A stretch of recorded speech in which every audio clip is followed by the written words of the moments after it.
Good morning, everyone. Sorry for the delay. Mark Howell is not available this morning, so I want to just kick off the Effective Governance Workshop meeting.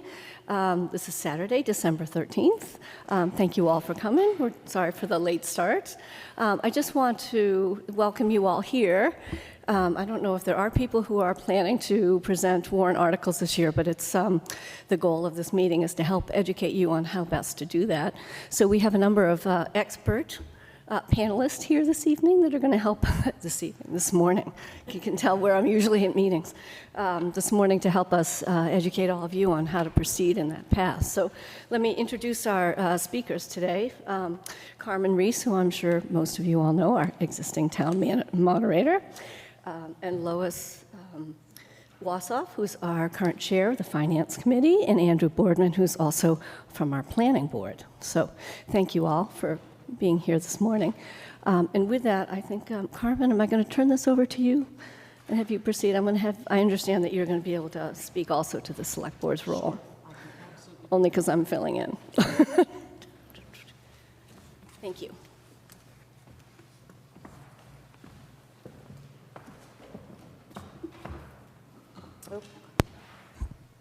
Okay, good morning, everybody. Thank you for taking time out of a holiday season Saturday morning to be with us today. I'm going to start off talking just a little bit about the Select Board's role in town meeting. It's the Select Board's duty and responsibility to call an annual town meeting every year. That's under state law as well as under our charter.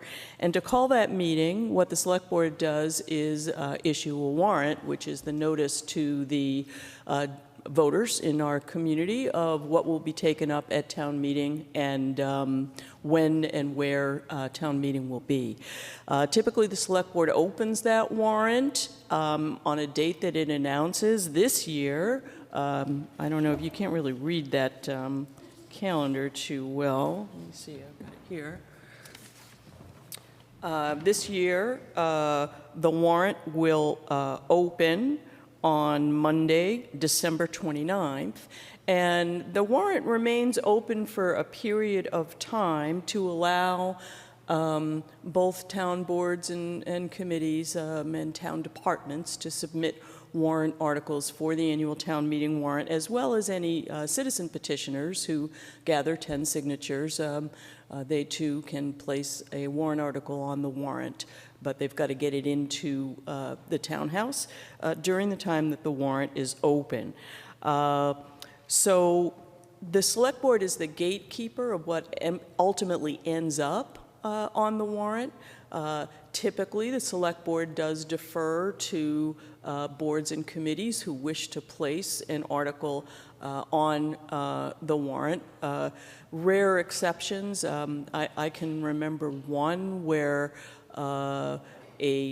late after the budget cycle, a particular committee had come forward with its own article asking for an appropriation of money to undertake something, and the Select Board declined at that point to put that article on the warrant because that was something they really needed to go through the budget process through the town manager. So that was one they declined to put on. But typically, the Select Board puts on what is submitted by the boards and committees.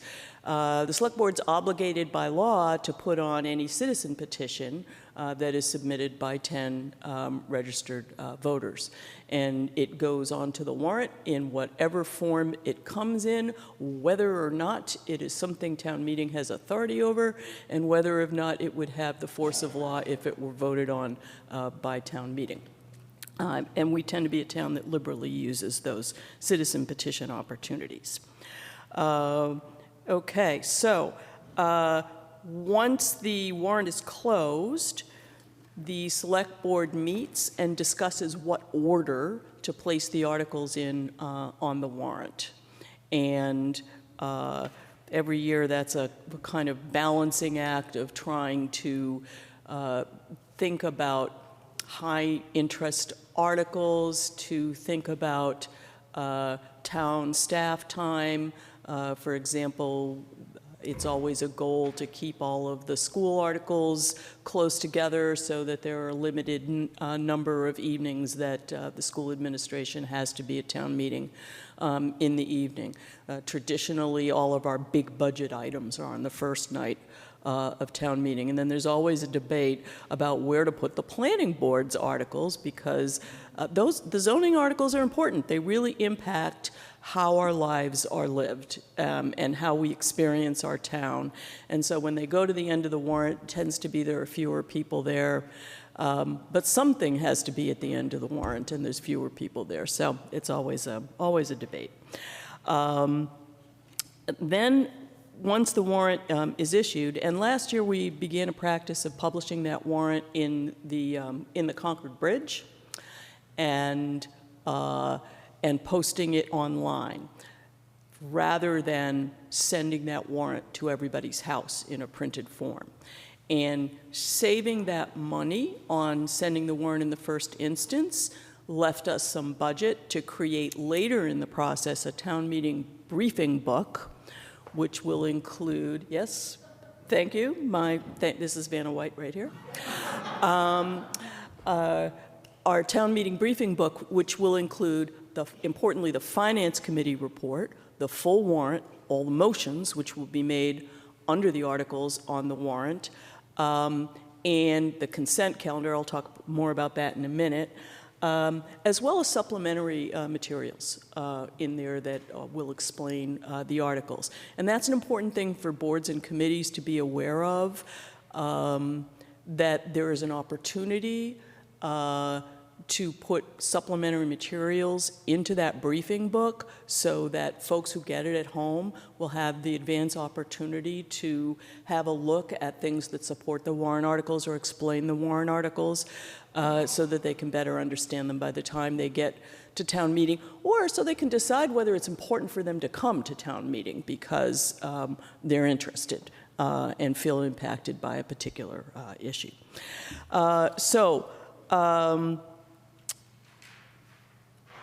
Article sponsorship, let me just talk a little bit about that. So an article sponsor is really the person who's going to get the nag mails from me and town staff about what they are due to submit, when their motions are due, when the town coordination meeting is, when they need to submit their presentations by, when they need to send us their little explanatory box that goes in the warrant after the warrant article in the warrant.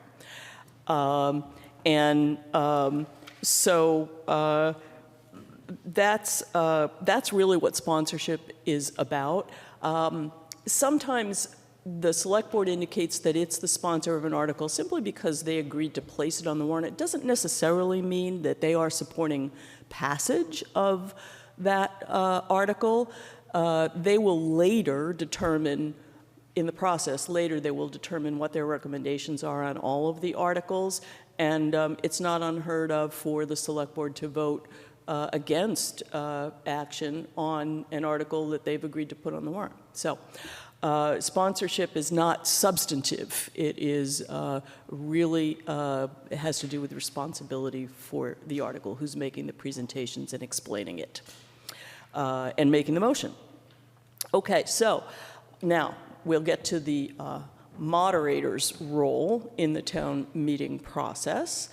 Let me tell you a little bit about what the difference between a warrant article and a motion. So the warrant article is really just the notice to the voters of what the topic is that is going to be taken up at the meeting. So it may be, we're going to buy a fire engine and it's expected to cost this much money. That's the topic. Or we're going to adopt a bylaw that is going to regulate how where dogs can be walked. So it's sort of the topic, right? But the motion identifies the specific action at town meeting. That's where the action happens. Town meeting is going to vote on the motion that's on the floor. Now, that can be a little different from the warrant article, only a little different. It can be plus or minus 10% as a rule of thumb in terms of the money to be appropriated for something. It can be kind of small changes in language in a bylaw that don't change the intent, but maybe are things to clean up the bylaw as recommended by town council. It can't be something that is a wholly different piece of property than the one that was identified. It can't include a whole different category of people in a regulation that previously weren't noticed as being included. So that's the scope issue. So the rule of thumb on the moderator determining scope is really going to be, would a reasonable person reading the warrant have understood that this motion coming before us right now might have been one of the motions that came forward, having read the warrant. And if there's a way in which you wouldn't have understood that, then that motion is out of scope of the article, and the rulings by the moderator are determinative on that question. So this language or any other action relative therefore, that's kind of, it's not really operational language, but it's wiggle room language that's just a signal to the voters that something a little different than the language in this warrant article could show up in the motion. So just so you understand. Okay, next slide, please. Okay, so things to be thinking about when you're drafting your warrant article. These are some things that you always want to draft with an eye toward the motion that will be made at town meeting. So are there some things that you're not going to be able to change because they will be beyond scope? So you want to be pretty close, pretty sure about what your appropriation amount is, because you'll be able to wiggle that a little up or down. But you're not going to be able to make a wholesale change.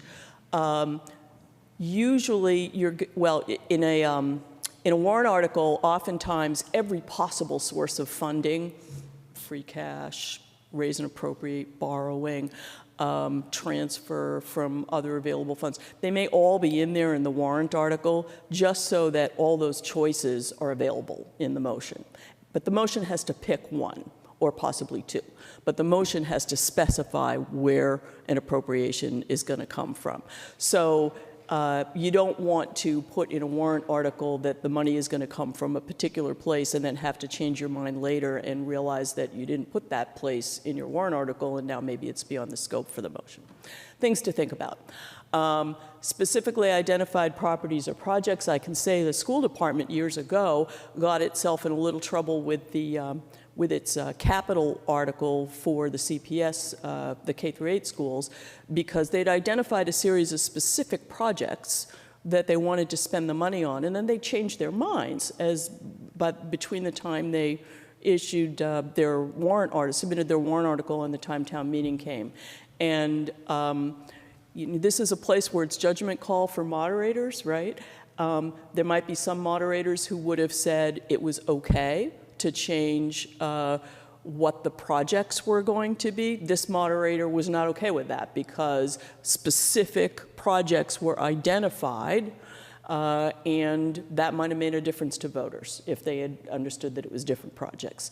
So that is another thing to be careful of. Sometimes there's magic words in bonding, for example. Any article that requires bonding, town staff will have bond counsel look at it, and there's magic words that have to be in the warrant article and in the motion, and if you don't have those, you can't sell the bond. So we don't touch those when we get that language.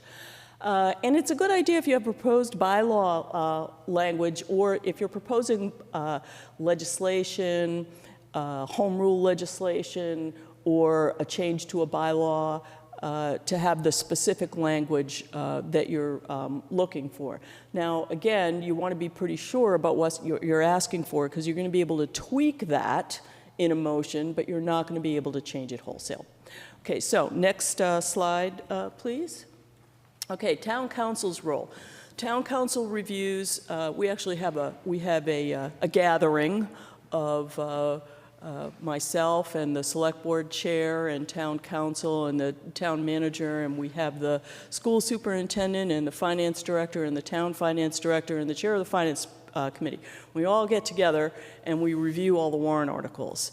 And we review them all to make sure we got everything right in the view of town council. And if there are edits that need to be made because something isn't clear, because something is inconsistent with something else we've already done, or inconsistent with state law, or otherwise unlawful, you will get a recommended edit from town council. On citizen petitions, we don't touch them. Okay, next slide. Okay. So again, the moderator rules on all the questions of scope, and the moderator's ruling is determinative. And, you know, I and all the moderators before me, and I expect all the moderators after me, are always available before town meeting to talk to you about your warrant article language and your motions. And all the work that we do in advance makes town meeting a smoother, better process. So please, you can find me at moderator@concordma.gov, reach out, and I'm always happy to talk to people and to review drafts of things in advance and make suggestions to you. Okay, and I think that is my last slide. And is this a moment when we want to take questions, Kari? Okay. Any questions? Carlin? All right, the testing, this is on, okay. Carlin Reed, 83 Woods End, member of the Finance Committee, speaking on my behalf. Question about scope. Can you give us some examples where you have determined in your 10 years an article was, or an amendment to a motion, or some language, or some discussion was considered outside of scope? And I'm thinking not just about amending a particular motion, but comments that are made during a presenter or a member of the public's discussion period. Well, when you talk about scope in terms of an amendment, I can say that I think maybe it was the year before last, we had an article that was sponsored by the Solar Committee, and they were looking for putting batteries, ground batteries, at a specific property. And they realized at some point that that was really not where they should go. They should go on a different property entirely. And they came and asked, fully expecting that I was going to say, no, you can't change the property location, if they could. And I said, no, you can't change the property location. And in that instance, because they really wanted to get that in front of town meeting, the select board called a special town meeting to be held within the town meeting that had the revised warrant that had a different location in it.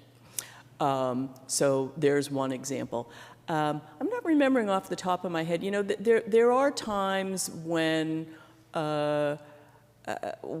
we have an article before us, a motion before us on the floor of town meeting, and it touches upon something that there's been a long history on. And some of that history is resolved, it's water under the bridge, and sometimes people want to rehash that history, but it's not really part of the issue that's in front of us. And then my job as moderator is to try and guide us back to the thing that we're actually going to decide right here. There are public forums to talk about those things. Town meeting is not one of them. Town meeting is not a public forum.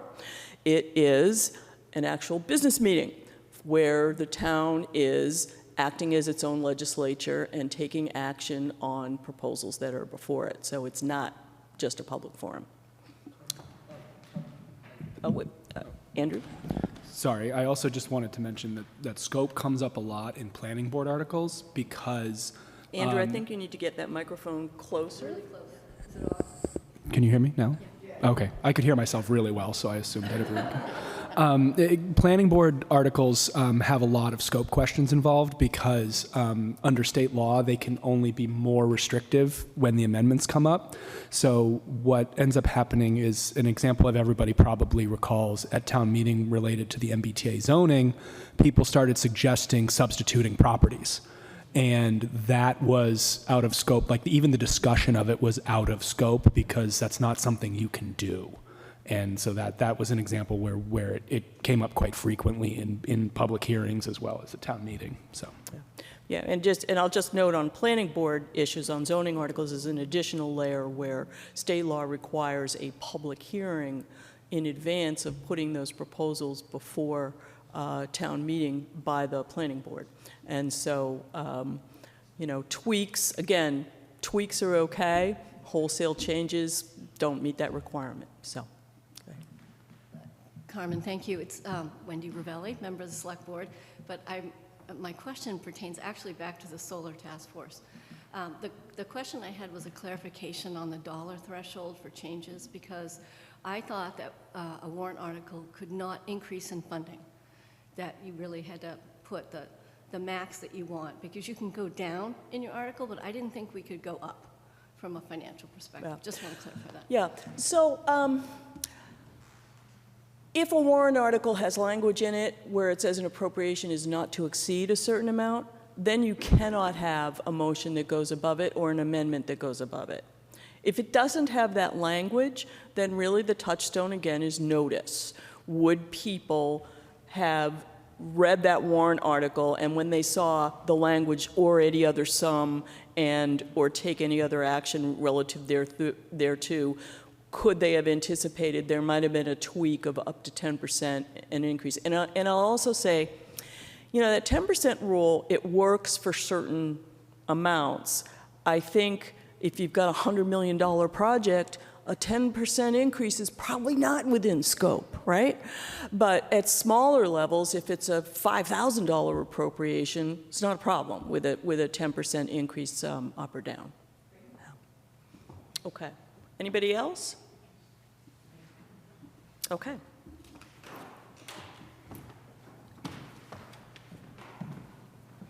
All right, now we'll move on to session 2, which is public hearings. So our wonderful panelists here will be providing a summary of each committee's role in the town meeting process, and then we will invite you to ask questions, and let's have a conversation about things. And we'll begin. You want to start, Lois? So did we introduce the panelists? Yes. Yes, okay, so, Lois, that's fine, thank you. Good morning, everybody. Can you hear me? My name is Lois Wassoff. I am the current chair of the Concord Finance Committee. I'm just going to begin by giving you a sense of our committee's major responsibilities and role in the town, and specifically in preparing for town meeting. And then I will, Carrie and I discuss some questions. I think we'll decide on where to go after that. So the Finance Committee is the principal financial advisor to town meeting. We're really a creature of town meeting. We act as representatives of the taxpayers. We are a deliberative rather than a decision-making body. Our core responsibility is making recommendations. Our responsibilities are set forth in state law, in a town bylaw that dates from 1921, so we are past our 100th birthday. And our authority has been further defined by standing votes of town meeting at various town meetings. We have several specific responsibilities every year. We publish a budget guideline for the town, Concord Public Schools, and for Concord Carlisle Regional School District. We just completed that work at our meeting on Thursday. We made a committee decision about the budget guidelines, and those will be published and communicated to the full town. And they, in a sense, have been, because our meeting, of course, was open, and hopefully some of you attended. We conduct, and this is what's especially relevant to today's topic, we conduct public hearings on finance-related warrant articles. We do that before the annual town meeting, and we do that before any special town meeting at which a warrant article is being presented that falls within our scope, and I'll talk about that in a minute. A very important part of our responsibilities is publishing an annual report every year and visual aid. This year, it is part of the briefing book that is was put. We're going to use the same approach this year. There will be a consolidated briefing book, and our finance report, which used to be mailed separately to every household, is now incorporated into the briefing book. We were at the back of the briefing book last year. We're going to negotiate for a slightly better placement this year. We'll see. But Noted. beginning of negotiation. That report that we do every year, which is a pretty heavy lift and involves a lot of work on the part of particularly our clerk and all the other members of the committee, is really intended to inform the town about the overall financial status of the town, and very specifically, and that is the topic for today, about the Finance Committee's deliberations and recommendations about the warrant articles that have financial implications. In that report, we also publish a 5-year projection dealing with what we anticipate the total tax burden is likely to be for the citizens of the town. So the report is a critical piece of our contribution to the dialogue of the town and to making sure that citizens are given information to help them make their decisions. Not every town citizen can come to every meeting and follow every development and get into the nuances. And our role as a finance committee really is to act as a proxy for the body of voters in town, to put that information together, communicate it clearly, and help people make informed decisions. As Carmen pointed out, town meeting is the town legislature. It is making decisions that will determine our lives as town citizens, and it's our job to help make sure that those decisions are made on an informed basis, and that's the work we do all year. So one of our really important responsibilities, and the issue before us today, is we hold public hearings on finance-related articles. What type of articles are considered to be subject to Finance Committee hearings? What are the ones that the Finance Committee takes responsibility for hearing? And I think we'll talk more about this and how those decisions get made, but basically the criteria is in the bylaw that created us in 1921, and it is Section 3 reads as follows: when the warrant for a town meeting contains any article or articles under which an appropriation or expenditure of money or the disposition of any property of the town may be made, the Finance Committee shall consider such article or articles after giving one or more public hearings thereon, and shall report in print its recommendations to town meeting. So that's the core criteria for what we look at. Any appropriation or expenditure, the disposition, and I think as a corollary to that, the acquisition of any property by the town is something that we consider. We also, we have the ability to consider and report on other articles where we conclude that Finance Committee input is advisable and in the best interest of the town. But the core basis is the town appropriating money, spending money, acquiring property, or disposing of property. Those articles belong to us. I think I'll stop there and let Andrew talk about the planning board, and then I know we wanted to leave a lot of time for questions. So, Much like the Finance Committee, the Planning Board is primarily an advisory committee in this role. So our charge with relative to town meeting is to investigate and present findings. So where there's any proposed change which is submitted to the Select Board as part of the packet, it will go before the Planning Board for its investigation and recommendation. The Planning Board likewise will hold a public hearing. And then it will make a recommendation to town meeting. Historically, that's either a yay or a nay. The planning board also, under the Mass law, doesn't have to. If it determines that it doesn't want to make a recommendation, that's not a roadblock. It's just simply a mechanism of the law that we are not able to prevent change by taking no action. So there's nothing... we're not a gatekeeper in any way.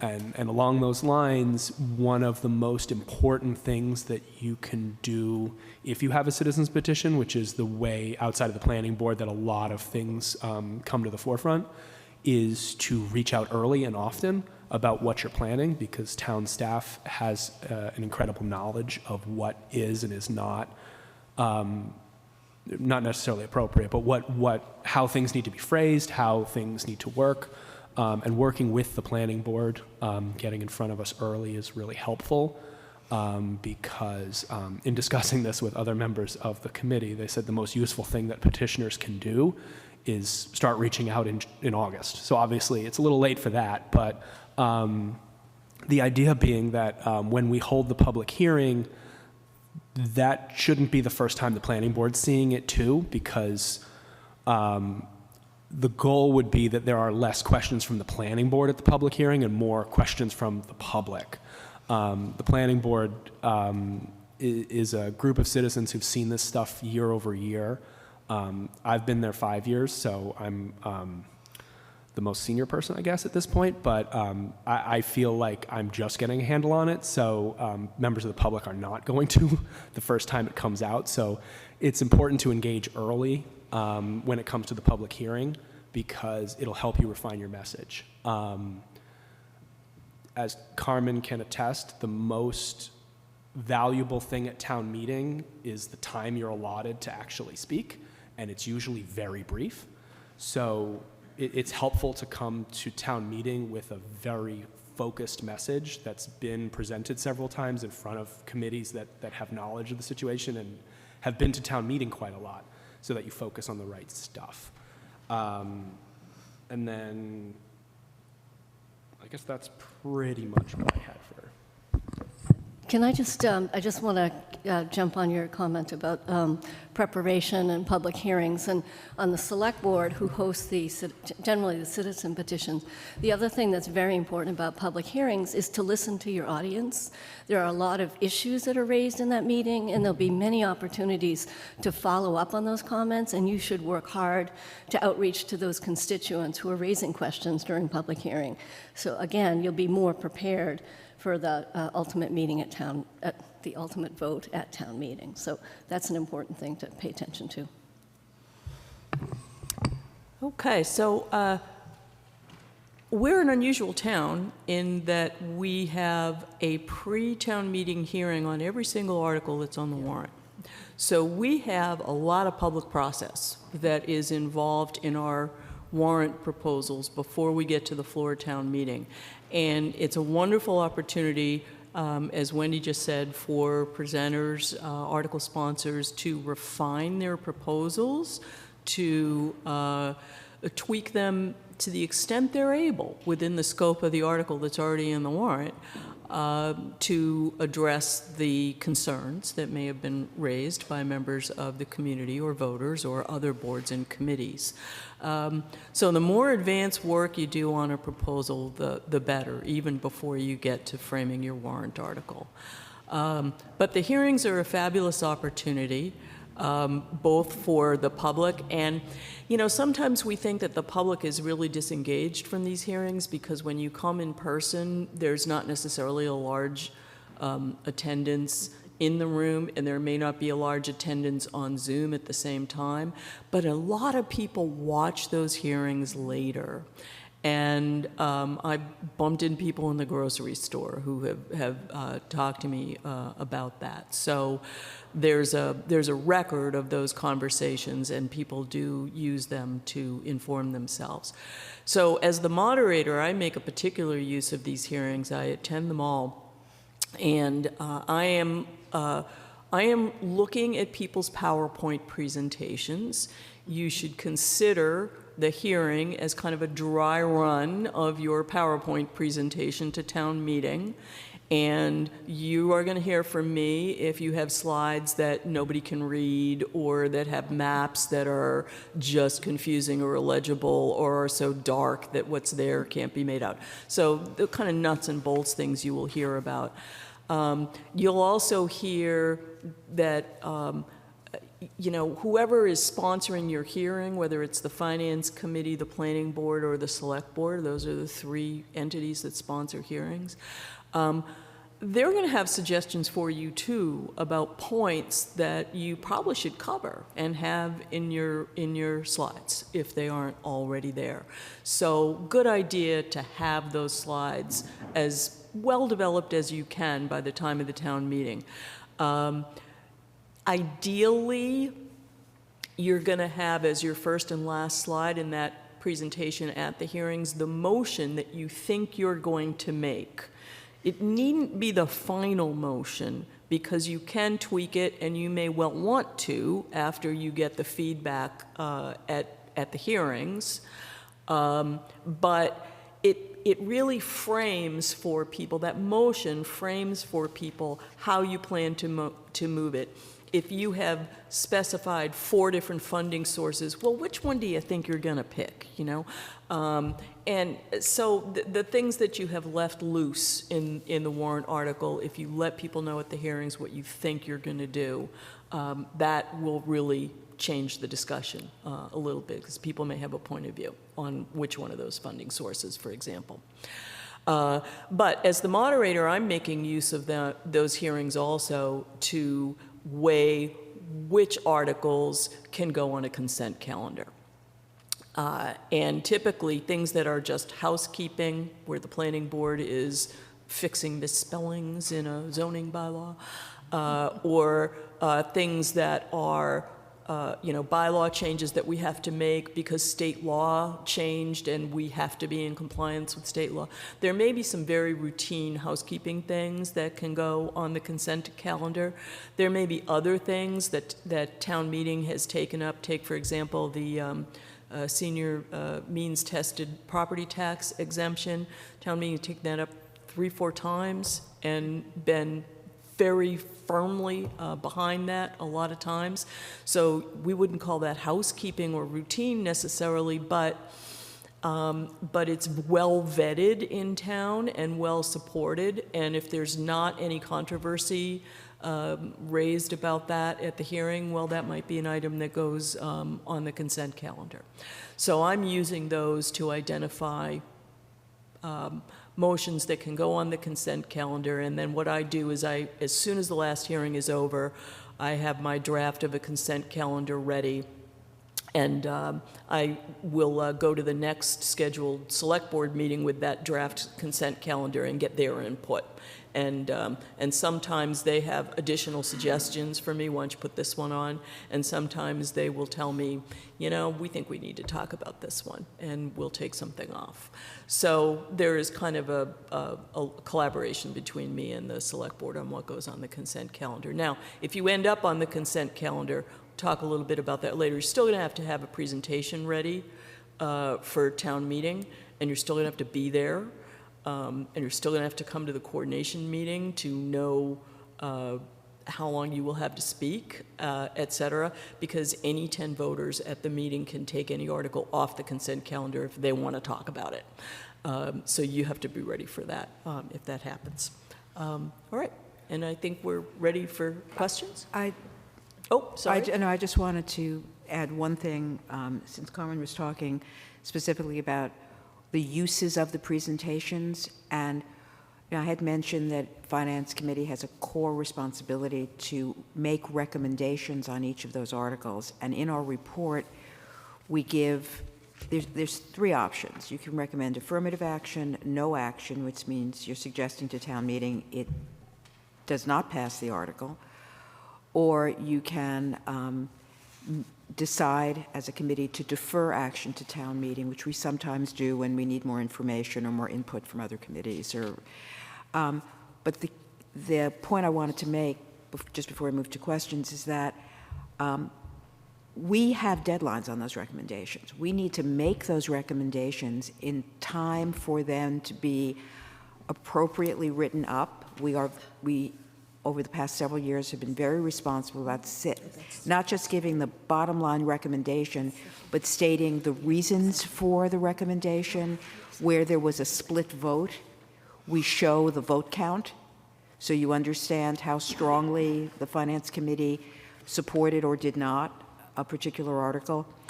And we have to do that pretty soon after the hearings close.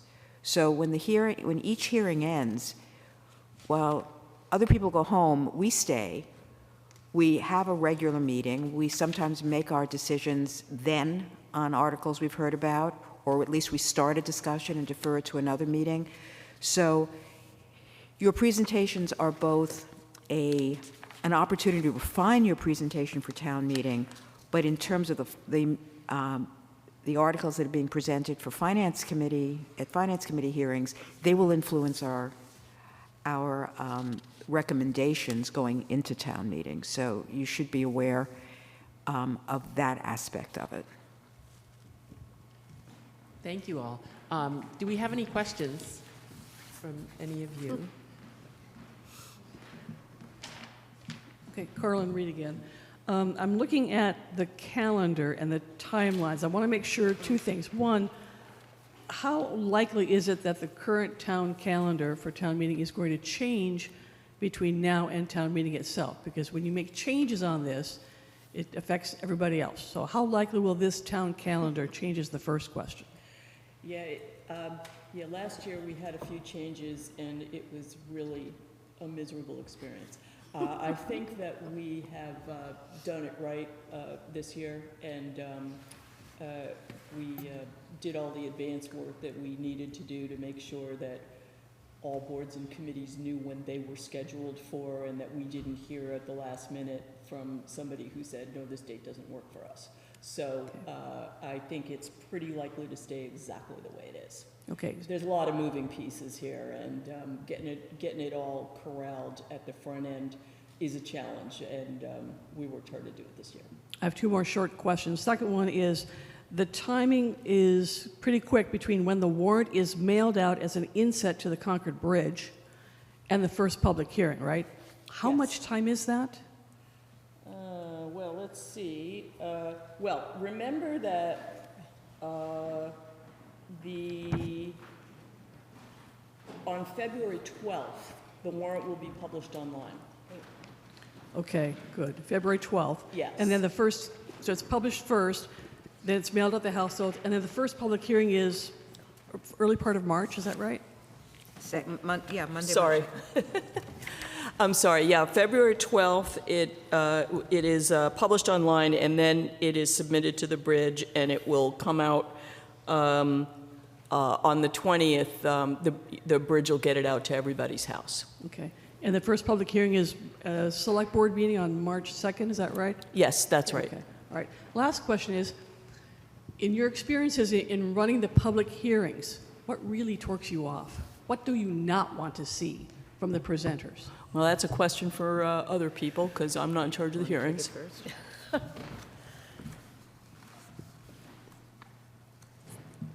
Can I turn that around, maybe? Yeah. And ask, what information does the committee look for in written and oral presentations? So I would put that to all the panelists. Well, I'll start. And for the Finance Committee, it really is going to vary based on the nature of the warrant article. For the budget articles, the first thing we are going to look at is whether the budgeting entity that's presenting the warrant article has complied with the final guidelines that we issued, because that's going to really inform our outcome, our recommendations. it's, and I don't think I need to say more about that, but that is an important factor. And then we will have received presentations from the budgeting entities before, but the budgeting process it's a moving target to a large degree, and the final guidelines are intended to inform the process, so we're ahead of it. You know, the information we've been given thus far is preliminary. So we look at where it's gone, and we will get into some of the details in the budget and ask about the drivers and ask about why certain, you know, what assumptions are going into the budget. What assumptions are going into revenue projections?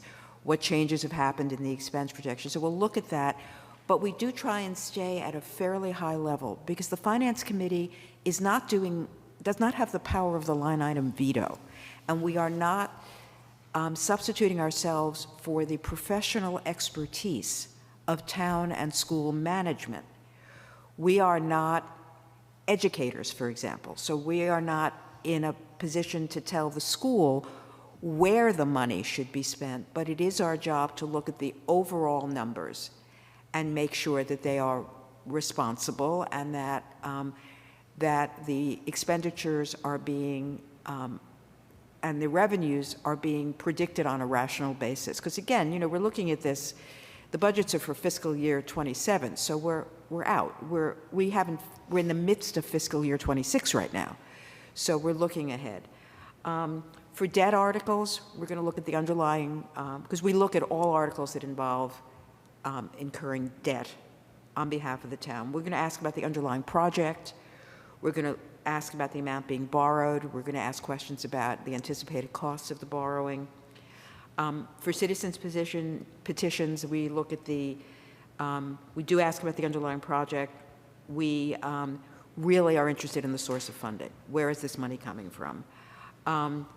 And it's particularly important to be clear about where you think the money is coming from for a citizen petition. And for all the articles, we really look for clear and understandable presentations, and as Carmen and Andrew both said, we do make suggestions about improvements.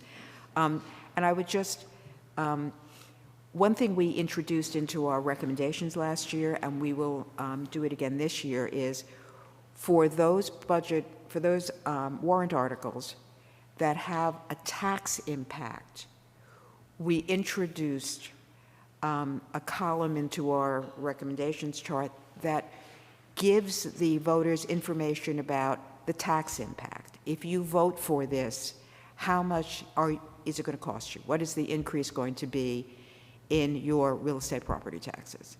And we will do that again.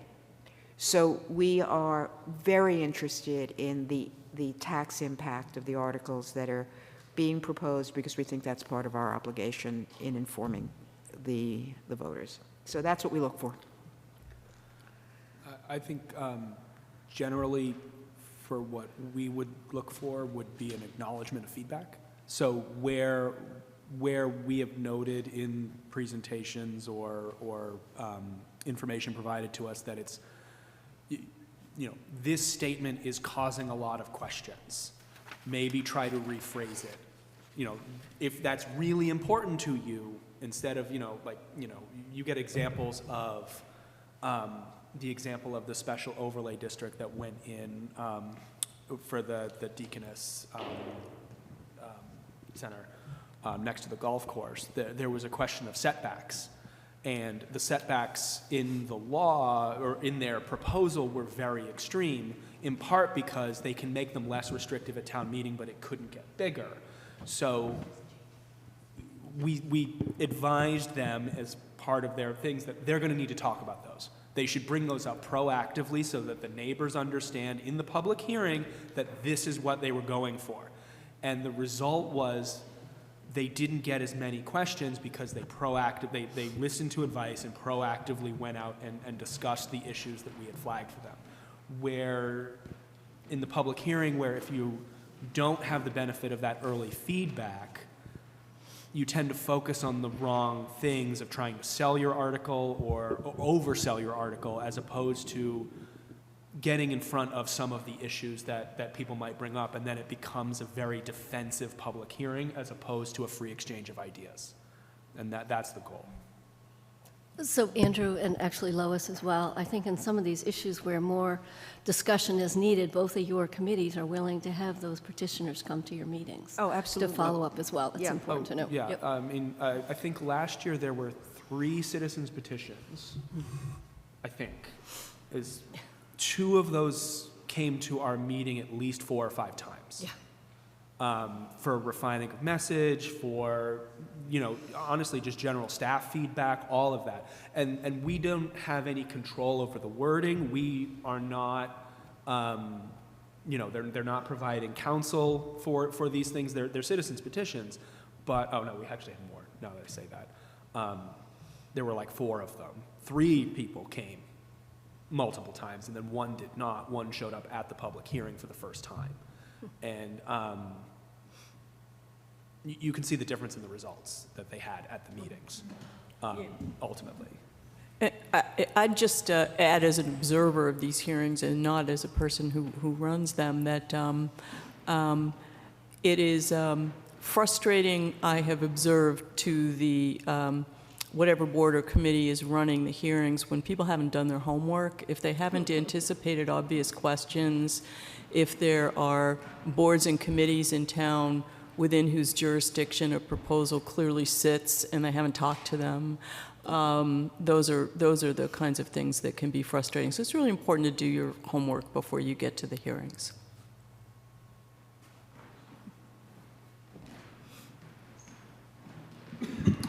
Good morning, Ned Perry, 362 Bedford Street. I appreciate Kari's putting this on and getting it coordinated with all of you. I have a couple comments and then a final question. In the town meeting schedule up until this year, there's been a coordination meeting in the fall of all the committee chairs coming together, including the school committee, and making a presentation to the select board as to what they are thinking about bringing to town meeting. My wife, who was chairman of the finance committee many years ago, said that was the most important meeting of the year for the finance committee because it began to see what was coming down the road to town meeting the following spring. It was canceled last year. It was originally scheduled in the middle of January because the town meeting was in June because of 250th, and I don't see it on the calendar for this year, unfortunately. I would encourage the administration and the leadership next year of getting that back on the calendar because I think the Finance Committee needs to have that. Second, I am very pleased to hear the moderator talking about helping petitioners. In the past couple of years, I've heard of petitioners being turned away by the town moderator, not this town moderator, but other town moderators, and the moderator being unwilling to speak to them and counsel them. I think a very important part of being town moderator is to counsel the petitioners so that town meeting runs smoothly and they get to put their ideas before the town meeting.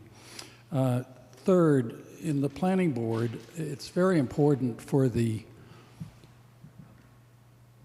article in the town warrant to be amending a proper bylaw of the town. I stepped down from town moderator because in part a warrant got by me that had an incorrect statement of the bylaw that a petitioner wanted, or that the town meeting was being asked to amend. So in your presentation of your articles to the town, please make sure that the bylaw that you are amending is updated with all the changes, including those changes through last year's town meeting. Finally, the hearings in Concord are important leading up to town meeting. And we seem to go in sort of cycles. Sometimes the chairs of the committees only want to have the motion read and have the person making the motion, the committee or the petitioner, sit down. It's much better if the the chair of the committee holding the hearing allows questions from the audience and from the committees hearing the article, and to some extent allows comments and questions and debate on that article in preparation for the debate at town meeting. It shouldn't go on all night, but please look at the articles that you're putting onto a hearing for a particular hearing night, and make sure that you have enough time for the mover of the article to take questions and comments from the audience. We've heard from the chair of the Finance Committee, we've heard from the chair of the Planning Board. We haven't heard from the chair of the Select Board on this issue, and I would, in representing the Select Board, I would love to hear Wendy's comments about whether you just have the reading or whether you have further discussion. Thank you for this opportunity to comment. Thanks, Ned, for that comment. I personally think that the Q&A is the most valuable part of the public hearing, because the petitioner needs to hear that feedback and hear the concerns and the issues and then address them prior to town meeting. So it's very important. It is sometimes very difficult to manage the number of questions and answers, and I think much like the moderator does at town meeting, the chair really needs to move the discussion along and ensure that there's no repeat questions, et cetera, but encourage all participants to be precise in their questions and for the answers to be brief as well. What we do at Finance Committee hearings for every year I've been on the committee, and this is my 6th year, is we hear out the full presentation, we give the Finance Committee members an opportunity to ask their questions, and then we move to the public. And I'm surprised the ASPCA hasn't been at my house, because the poor dog has been locked up way longer than she thinks is appropriate as those meetings run long. And that's something that we all, with the attempt to, we have to balance managing the calendar, managing the time, and guiding people back to the scope of the articles being discussed, with our obligation to actually permit robust public comment for all of the reasons that Carmen and Wendy have mentioned. So that's certainly how the Finance Committee hearings will be conducted. There will be opportunities for public comment for the benefit of the petitioner, for the benefit of the people who will ultimately be voting at town meeting, and for the benefit of the Finance Committee as representatives of town meeting and of the taxpayers, to make sure that we are getting a full understanding of what's being presented and are able to communicate that in our recommendations. We have a question from the... I think Andrew was going to respond. I apologize. I had a quick response, too. Sorry, I just wanted to add that I'm not the chair anymore, but I was last year, and when I did run the meeting, I made sure to also take reasonable notes about what every public comment was, so that way the board heard it at the public hearing. Then when we had our next meeting, we went back and we actually discussed what the gist of the public comments was, so that we really did understand both what our feeling about the presentations were, the information provided, as well as processing the town's comments in a setting which wasn't, the public back and forth, but as a committee discussion. That way we really incorporated as much as we could and really tried to learn from that information. I want to address the coordination meeting. I too missed that meeting. I think, this morning, for example, when I saw Andrew, I said, so what's the planning board going to have for us this year? So, I think that meeting was a good thing, in part because it would give not only the Finance Committee the lay of the land, but the Select Board, the moderator, and everybody with an article. They would have a sense of whether there's 50 articles on the warrant or 75. And it kind of, it might encourage people to make decisions, for example, we don't need to do this year, we'll do this next year. But, so I hope that meeting comes back, personally. And can I just add one more comment about the Q&A portion of the hearings? It's not to answer every question, but there are some questions that need to be clarified during the course of the conversation. So you're not there to answer everyone's questions, but just corrections are critical. Thank you.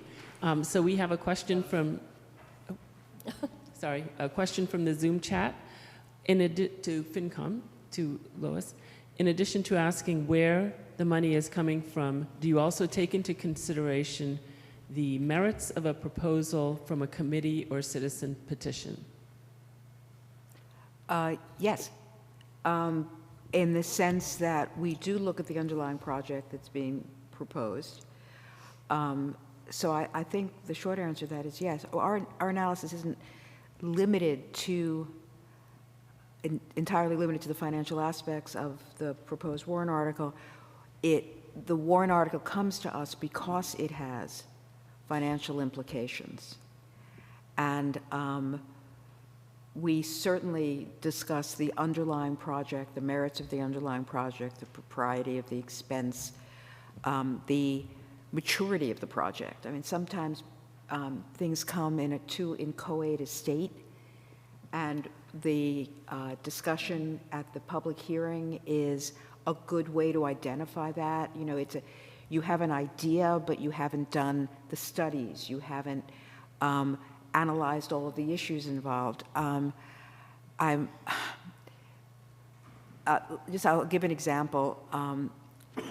The first time the amenities building came up for the schools,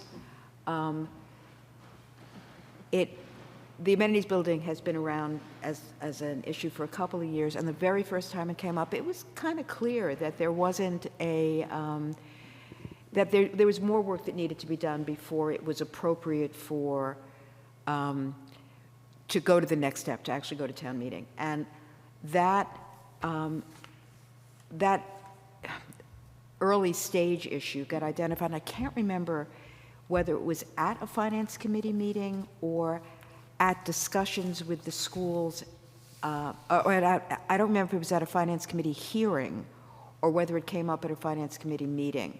But that's part of what we do. So yeah, the short answer is yeah, absolutely. That's part of the process. Thank you.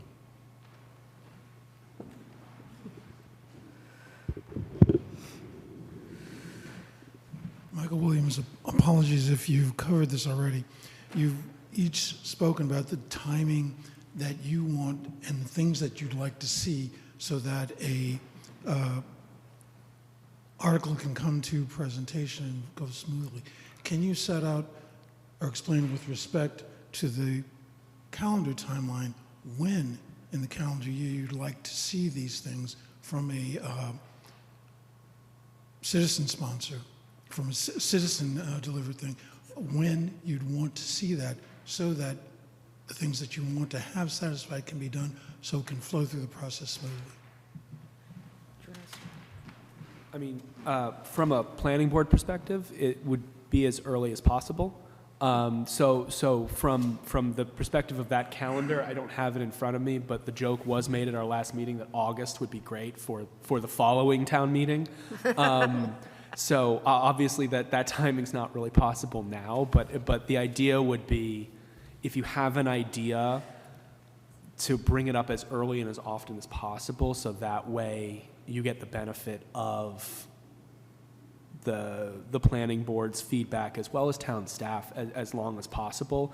If it's submitted right before the deadline, you'll still have a chance to work with it, but you're not going to have the kind of flexibility that you might have otherwise. So it's one of these things that it may work. You just may not be giving yourself the best opportunity for success at town meeting, which is the goal.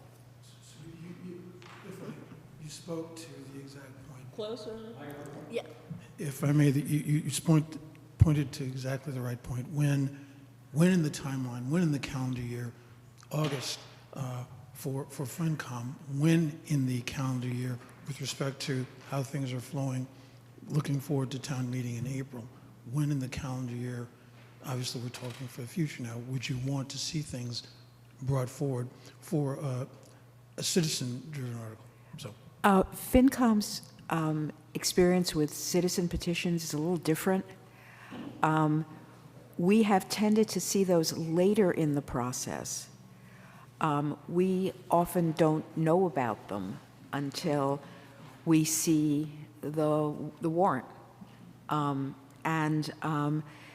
not sure, there may be certain citizen petitions where it would be useful for the citizen to approach FinCom earlier, and if so, we're reachable, we're open, our meetings are open and transparent. If somebody has something they would like us to work with them on, or would like to get a spot on our agenda, we're open to that. But as a general matter, the citizens' petitions that have financial implications, our role has to do with, okay, town meeting will decide if this is a good idea or a bad idea. We will ask questions about it to develop the information. Our question is, how much money is this going to take? Where is the money coming from? Is this an appropriate use of that funding source to accomplish this goal?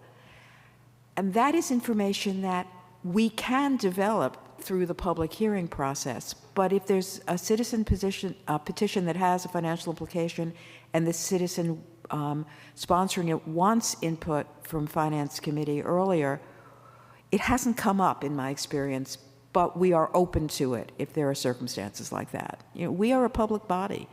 Our meetings are open, our minutes are up to date, and they are available. Our agendas are published a couple days in advance. And there's always time for public comment at the beginning of each of our meetings. So, we're there. We work for the town. We work for town meetings specifically and for the town's taxpayers. So, Michael, I would say that in general, a citizen petitioner should be thinking about their citizen petition in September. They should be thinking about it in September. And they should reach out to the moderator, and if they know that the topic of their petition is within the jurisdiction of some board or committee, if it involves money, the Finance Committee, if it involves roads, the Public Works Committee, if it involves cell towers, the Planning Board, whatever it is, they should be thinking about it then. And every board and committee has a lot going on, and so it can take a little while to get on an agenda sometimes, because every board and committee has a full plate already. But that doesn't mean they aren't going to get a citizen petitioner on their agenda. They will. And whenever anybody comes to me in advance, one of the first orders of business is to say, if I can see that there are some boards and committees that I know are going to be interested in this, have you talked to Natural Resources? Have you done this? And to encourage them to talk not only to the boards and committees, but to town staff who are invaluable on these kinds of things. So September is when you should start thinking about it. And if you start thinking about it when the warrant opens, oh my God, it's like, it's, not great.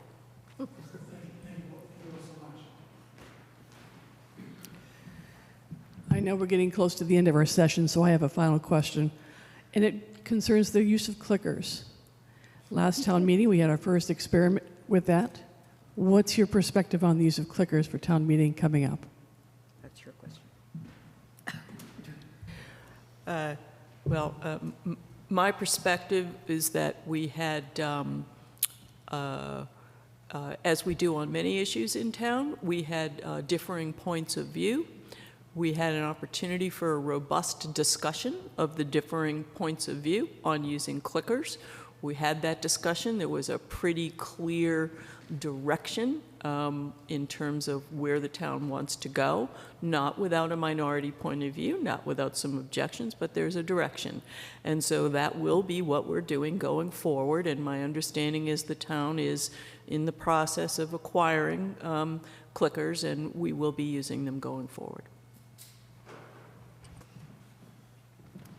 Thank you very much, panelists, and thank you for all of your good questions. It's been a very good discussion. We're definitely going to have this presentation online. Now we'll move on to session 3, where our moderator, Carmen Reese, will talk about motions and presentations. Thank you, Kari. Okay, so again, what's a motion? A motion is what the meeting is taking action on, and it specifies what the precise action is the town meeting is going to take. It needs to be really clear and unambiguous so that it has the legal effect that you want it to have. Again, it can differ slightly from the language in the article, but you can't have a wholesale change. It needs to be within scope, and the moderator will make rulings on scope. And I and any other moderator is always going to be available in advance to talk with people about scope questions so that they can plan appropriately for their motions. Next slide, please. Here's an example from 2025 town meeting. So here's a warrant article, was Article 20, and you see we got 3 different funding sources. We've got $1,467,000 or any other sum, and we've got or take any other action relative thereto. Okay, next slide, please. Here's the motion. We got a Concord voter who is making the motion, step 1. We have a specific funding mechanism, raising and appropriating. We have a specific number. It turns out it's the same number that was in the Warren article. Good. And all the wiggle room language or any other sum or take any other action relative thereto is gone. So this is kind of an example of how you distill down to a motion something from an article. It's going to look different depending on what the article is like. Next slide, please. Okay, so here's what you need when you're putting together a motion. First, you need a Concord voter. So if you have, for example, a staff member who doesn't live in town, they cannot make the motion. It has to be a Concord voter. The ambiguous language has to be removed. You have to have a specific action. There can't be any question about what town meeting voted after the fact. It has to be clear. If you're looking for examples, you can go to the 2025 town meeting briefing book, which has all the motions in the warrant articles for 2025, and you can peruse that and see what the difference is between the motion and the warrant article and what level of change there may have been. Again, the moderator is available for consultation on motions. And you can find me at moderator@concordma.gov, and I will get back to you promptly. And again, ideally, the draft motion, and it's understood that you may change that motion a little bit from the hearings to the floor of town meeting. But ideally, the draft motion, which is going to frame for the discussion at the hearing the conversation about your proposal, is going to be the first and last slide. And motions have to be finalized in time for the inclusion in the briefing book. And thank you. I'm just going to look for this date here, because so here's the thing. Some of these dates are going to feel ridiculous to you, but we have to work backwards from town meeting, take into account all our printing deadlines, our circulation time, and the fact that we're dealing with probably 64 of you when you're dealing with 1, so or maybe a few. So the deadline for final motions is March 18. So that's like 5 weeks before town meeting. So you're going to have to decide 5 weeks before town meeting what the final language of your motion is. Now, can you change it between then and the floor of town meeting? Yes. But is it a pain in the neck? Yes. Does it create confusion? Do we end up getting the wrong motion up on the screen because you changed it after the final was in? Yes. And then do people get frustrated on the floor of town meeting because we're like all scratching our heads and running around looking for the correct version of the motion? So it's really helpful if you can work with us to get these things done as far in advance as you can. And I will note also that we have a motions review meeting, again with town council, and town council and the moderator and various others are at that meeting. Town council will look at things. He's looking for clarity, consistency with law, I make the rulings on scope, on whether the motion is within the scope of the article. But town council is a great sounding board for me, so I do bounce things off of him in terms of scope questions, but the final decision is the moderator's. Okay, next slide, please. Okay, so here's the date, March 18th, when and the email address, and every article sponsor, again, the purpose of having an article sponsor is to know who to send the nag mails to. And you will get a message, you will get a calendar, you will get a reminder that says, this is due, your presentations for the hearing are due, send your motion here. So you will get reminders, but it's good to be aware in advance so that you don't find yourself scrambling of what these deadlines are. For town or board or committee sponsored articles, edits may be proposed for you in motions. Say you haven't gotten all the wiggle room, all the wiggle language out of your motion, you need to get some more out. There might be edit suggestions. We don't edit the motions of citizen petitioners, but we do give them advice. If, for example, they are trying to do something that is not within the power of town meeting to do, we might suggest that their motion instead be phrased as an advisory motion or a resolution instead of being something that town meeting purports to be doing but actually can't. But it is up to the citizen petitioner how they move it. We do not have control over that. Okay, next slide, please. So on the town meeting page, on the town website, there is a template. This presentation is done using that template. It's right there. It will tell you everything you need to know about font size, background colors, and you know, this one has a nice text box on it. You don't have to have the text box, but using this text box means that you don't end up with text that's not going to project on the screen because it's too close to the edge. You never want to have font that's less than 20 point. And I review every presentation when it's submitted before it's finalized for town meeting.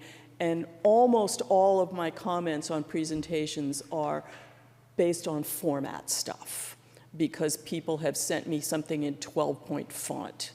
And, you know, and you can't see that if you are sitting on the floor of town meeting. Or you've got such a busy slide that it's just going to make people dizzy. Or you've got a map that is completely illegible but very important, so maybe that should be something you include in the briefing book, something like that. Okay. And the deadline for the submission of the PowerPoints is April 17. It's about 10 days before town meeting. Now, again, that may feel like, oh, town meeting is so far away. Why do I have to have it in there? Well, it's because I'm going to have 64 of them to review, and then I have to get back to you with comments, and then you have to, if I've given you comments, you might have to send it back to me one more time. So that's why there's this amount of time built in. Next slide, please. Okay. So we used to have a table of 50 handouts in a pile at town meeting, and people, that would be kind of a congestion point at town meeting where people would line up and collect their pile of things, which they might drop on the floor, or they might not be able to figure out which one it is when the article is coming. So we have tried to make that go away by having the briefing book. So handouts at this point are discouraged. So if you are an article sponsor and you would have liked to have had a handout, please get us that handout in time to put it in the town meeting briefing book instead, so that we have fewer pieces of paper floating around. We used to require that any motion that's over 100 words, if it's over 100 words, you're not going to be able to read it effectively on a PowerPoint slide. We used to require that be in a handout. Now that's going to be in the briefing book instead of as a handout. So handouts are really discouraged. And again, to get anything included in the town meeting briefing book, 5 weeks in advance of the meeting. We need it by March 18th because we need a lot of time to format it and get it to the printer. Next slide, please. We have the town meeting coordination meeting. And this is it's a short meeting, but it's an important one. I'm going to tell you the date. It is Friday, April 17th at 9 a.m. We do that meeting on Zoom, so it's easy for people to get there. Actually, I think we may do it hybrid this year. We'll do it hybrid, so it can be in person and on Zoom, so it won't be hard to get there. And it's really important that every article sponsor attend that meeting, and it's important that any board or committee that wishes to speak on articles on the town meeting warrant have a representative there. It doesn't necessarily have to be the person who's going to be speaking, but for example, when the finance committee knows that they're going to have comments that they want to speak from the floor on 5 articles, they come to this meeting and they let me know, and we discuss how much time they will need for their comment and how much time I am willing to give them, because I am the gatekeeper of trying to move things along at town meeting and strike that difficult balance between efficiency and respect for everybody's time and full and fair presentation of issues and discussion on the votes that we're going to take. And then we will present, we will give you your presentation times. We keep them all on a chart, and then during town meeting, we have a clock timekeeper who has that chart and knows what all the times are, and your time will go up on the screen. So this is an important meeting.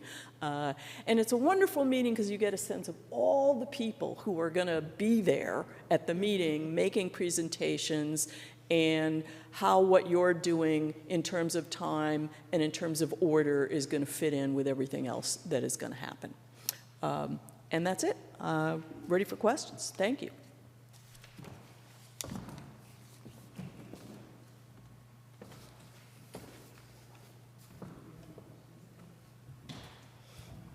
I love it. I've answered everyone's questions. So thorough. All right, there don't appear to be any questions, so this is the end of the program, and I want to thank you all, thank the panelists, and don't forget to keep an eye on that timeline.